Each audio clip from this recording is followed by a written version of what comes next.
Hello everyone, আজকে নিয়ে চলে এসেছি পুরীর ডে 3 ভিডিও।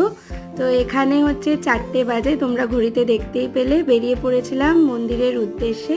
মন্দির প্রাঙ্গণ কিন্তু একদম ফাঁকা, কেননা তখনও ভালো করে আলোই ফোটেনি। ভেতরে চলে গেছিলাম, পুজো দিয়ে যখন বেরোলাম তখন অলরেডি সানরাইজ হয়ে গেছে। আর হ্যাঁ, বলে রাখি আজকেই কিন্তু ছিল আমার জন্মদিন, তাই পুজো দিয়ে চলে গেছিলাম সমুদ্রের ধারে একটু পা ভেজাবো বলে। প্রত্যেক বছর পুজোতেই আমি জগন্নাথের কাছে আসি পুজো দিতে, আর এটা কিন্তু ম্যান্ডেটারি।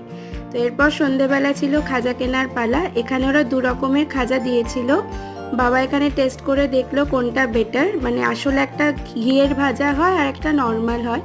তো এখানে আমরা খাজা কিনে নিলাম, কিনে মা এখান থেকে একটা শঙ্খ কিনলো। তারপর চলে গেছিলাম হোটেলে, দেরি না করে ডিনারটাও করে ফেললাম। আলু পোস্তটা কিন্তু খুব ভালো ছিল খেতে।